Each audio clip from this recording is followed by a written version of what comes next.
It's huge, you know, the opportunity to get main event. I definitely wasn't going to turn that down, you know, even though it's on Fight Pass. It's huge to be headlining my own event.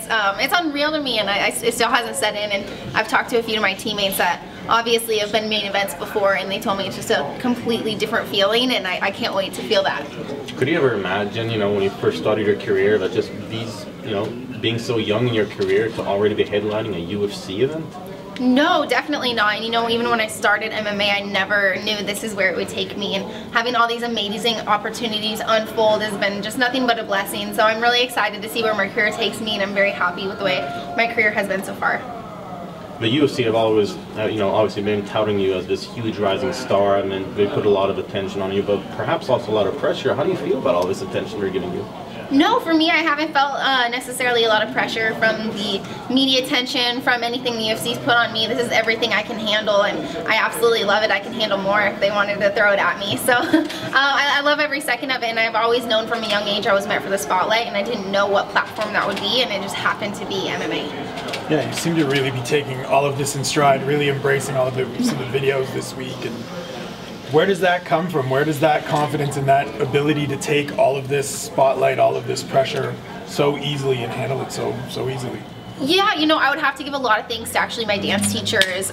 They definitely make you have a sense of professionalism, and I don't think people really understand how much of an athlete you have to be to do dance. And I was in it competitively. I did a little dance professionally, so it's definitely, I would have to give them a little bit of thanks. They definitely they taught me how to compose myself. They taught me how to be in a professional setting, and definitely my parents. So what kind of advice would you give someone like, you know, Sage Northcutt, who's young and brand new to the sports, getting a lot of attention? What kind of advice would you give him? That's huge, you know, especially I saw he put on an amazing performance tonight. He's only 19 years old, 2 years younger than me, which seems unreal.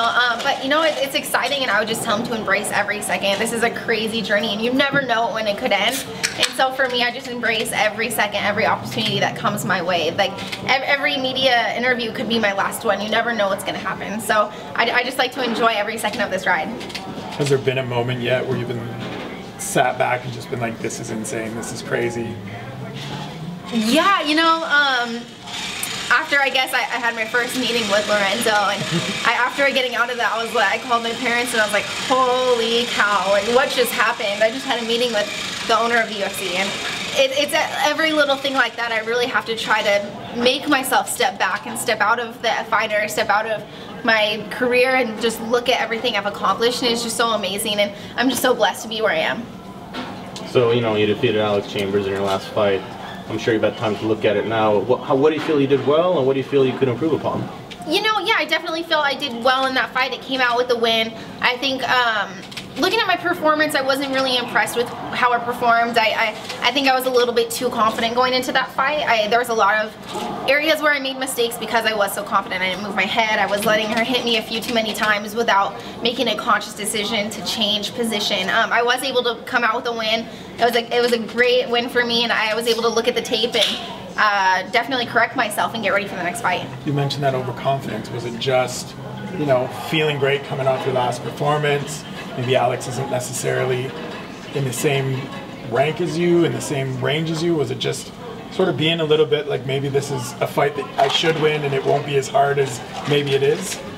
You know, maybe it was that, maybe I just wasn't putting as much pressure on myself to win the fight. I don't know. I think I definitely went into that fight very confident, and, you know, when I fought Felice, when I fought Kaylin Curran, I was very scared. You know, I was scared. I was very nervous to go into those fights. Obviously, Felice was a veteran in the sport.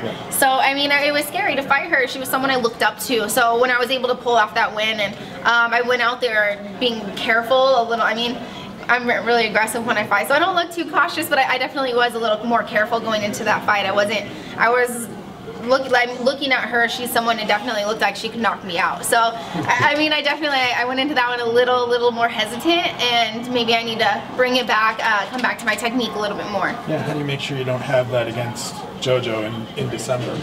You know, I think I need to be a little more confident in my technique. Like with Alex, I was hesitating going to the ground with her. You saw I stood her up a few times.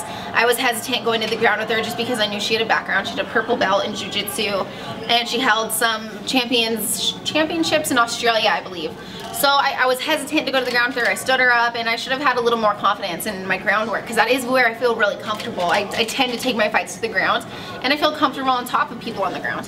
What was your take on Rose's win tonight over Angela? Yeah, you know, Rose's win, that was a great win for Rose. Congratulations. I definitely knew she was going to win that fight, though. I knew she had the upper hand in this fight, more experience, a little bit more technical. I saw that when she performed in the house. Also, when she performed on Invicta, I knew that was going to be a win for her, and congrats. You came out of the Ultimate Fighter with a lot of hype. Did you put any pressure on yourself, or did you feel any pressure to get that first UFC win? Yeah, I mean, there's always pressure, you know. You know, more for certain reasons, less for others.